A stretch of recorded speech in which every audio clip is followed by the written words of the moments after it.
Hello everybody. So today I want to do another Glock hate video, okay? And the reason why we hate Glock is because they have bent the knee to the anti-gunners and have agreed to discontinue all of the current models in favor of something that they plan to sell in the future. As far as I can tell, they haven't sold a single one yet. I've been searching the internet to try and find, because I figured, hey, maybe they sent out a couple of samples out there to the larger companies to do a review. I haven't been able to find anything. For me, like the Glock Gen 5, it's been out for several years now. It's just gotten to the point where there's enough of them out in circulation. They've been tested long enough where I can finally say that, hey, you know what? The Gen 5 is solid. Okay, so it took this long to get to that point with the Gen 5. And now basically they're chucking that out the window and they're going with this Gen V. Okay, so what I want to talk about in this video is this Gen V supposedly has this rotating barrel design. Okay, and I want to tell you guys a potential problem that I see with the concept of the rotating barrel. Okay, so again, given that there's actually no Gen V's that are currently out there in circulation, nobody has reviewed these things. I do have a Beretta PX4, which has a rotating barrel. Okay, and I got a little bit of experience with this gun, this gun has been reviewed, it has been tested, and there's a few issues that have, or one issue in particular, that has come up with this rotating barrel design, and I'm curious if Glock has found a way to deal with this issue. I don't know, because again, the gun's not in circulation, but I'm going to basically bring it to your attention so that you can just keep it in the back of your mind before you hop on board with this Gen V version. Okay, so here's the thing with the rotating barrel, right? So first of all, let's take a closer look at it here. Okay, with the rotating barrel, what happens is when the slide comes back, you can see how it rotates. Okay, see how it rotates. Okay, and what happens is that corner basically rotates into this ejection port here and locks it in place. Okay, so when the gun is fully locked open, here, let me go from this position here, right? You see how it's, show them in the camera. Okay, it's basically vertical and then locks into place. Okay, so that's your rotating barrel design. Okay, so the issue with this design, right, is if you look right here in this little corner right there, right, where you can see, because you can see there's a gap, there's a hole there, and there has to be a hole there because when that barrel rotates up, it needs to go, basically it needs to straighten out and it needs to run flat in this groove over here, right? So that necessitates a little gap there and a gap over there. Okay, so that's the issue with the rotating barrel design. Okay, and there's also gaps over here. Okay, there's gaps over there. So these are all gaps where in a combat situation you can get sand, dirt, other stuff that will go in there that will basically get into the guts, get into the inner workings of the gun and cause malfunctions. Okay, so now with the typical Glock design, right, like this one over here. Okay, so when this is closed, when this is in a closed position, right, this is fully closed, right? There's no, you really can't see any daylight through this. Okay, so it's not until the gun actually opens up that you get an opening, right? All right, so when this is closed, you can throw this at the sand and there's no way that anything can get in there. So that's one of the reasons why this gun over here has like 95,000 rounds on it, and I've done videos on this. It went 75,000 rounds, all original parts, including the recoil spring, despite the fact that Glock says to change it after 10,000 rounds. I went all the way to 75,000 rounds. And then after I broke the trigger spring on this, right, that was the thing that broke. And then from there, it went to 95,000 rounds before the trigger spring broke again. So that was it was a Gen 3. That was the weak point in the Glock, in the Gen 3s, which they corrected by the time they got to Gen 5. Okay, in Gen 5, instead of having a stretchy spring, it's a compression spring. So it took Glock like I don't know, 40 years to figure out that they needed to change that part from a stretchy spring to a compression spring. So that's why I say with this Glock Gen V, okay, you know, them throwing out all of their current production runs, right? Guns that have actually they've been selling and have some history behind them, completely throwing them out and then going to some new design, right? You know, it's rotating barrels. It's going to be a completely different design, and it's not just that the barrel's rotating, but they've changed the inner workings to the point that it will not accept the standard Glock switch, right? Or the somewhat standard Glock switch that have been around for a while. So in order for that all to happen, rotating barrel plus it, you know, won't accept the Glock switch. It's a very it's a new gun. I mean, it is a completely different gun with no history behind it, zero history. So Glock now having thrown out its you know, everything that it sells and going to this completely new design, and basically they're a startup company now, right? I have no more confidence in this Glock Gen V, right? This Glock Gen V, than I would if like some new company came up and said, "Hey, we got a completely new design here. We're going to start selling these guns." And you know, I mean, it's a startup company. You know, I mean, not that I wouldn't maybe try out a startup company, but hey, I'm not going to put a whole lot of money into that, you know, and I know what I'm getting. I know I'm getting a startup company. So Glock, in this suicidal move, has set itself back to a startup company, okay? And it would take 40 years for this design to circulate around long enough, right, or 30 years or whatever it is, circulate around long enough before it develops the reputation, the durability experience, you know, of the Glock Gen, you know, 1, 2, 3, 4, and 5, okay? Because they didn't get there overnight. The first ones that came out, the Gen 1s, they did have some issues, which they corrected, okay? I mean, even the AK-47s, when they first came out, the very first ones had problems, right? The Russians had to make corrections. AR-15s, right? When that, first of all, AR-15, that wasn't the first model, right? The AR-10 came first, and those guns were blowing up, right? And then they went to the AR-15 design. So it makes no sense to me, right? I would not expect, I would not expect that Glock would come out with a completely new model and it would not have problems. It has to have problems, right? I mean, you know, unless this thing was, you know, created by God himself, who, you know, who's perfect, the gun has to have problems because it's made by men. It's a completely new design. There's going to be problems with it, okay?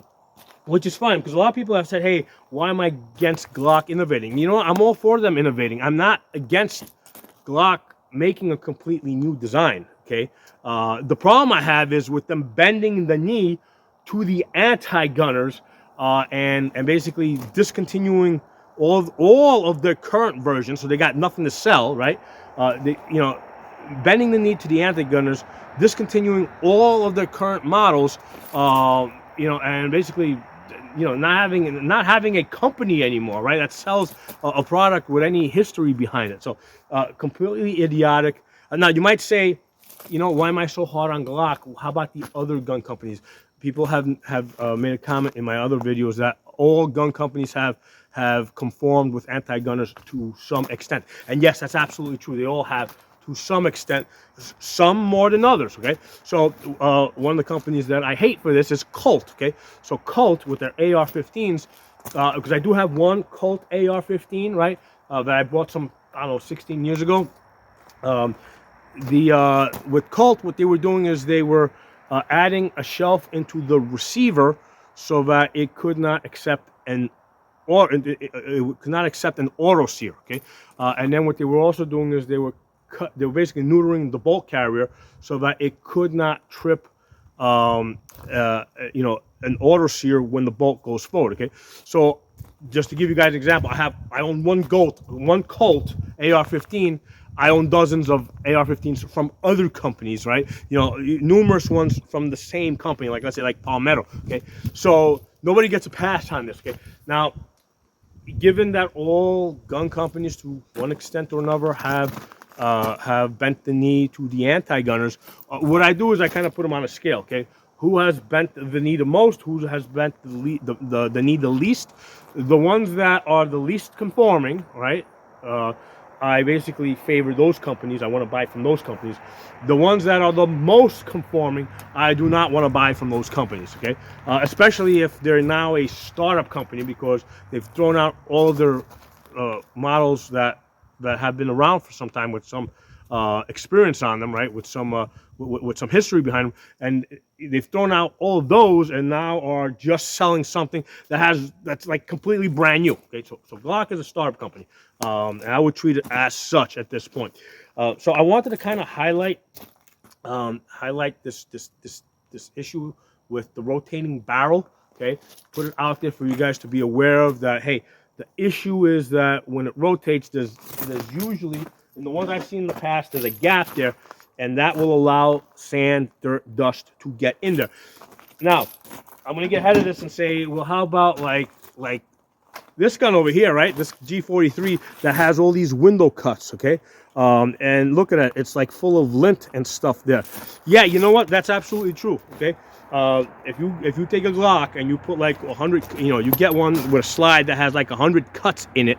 Yeah, you know what? That's a vulnerability in the gun.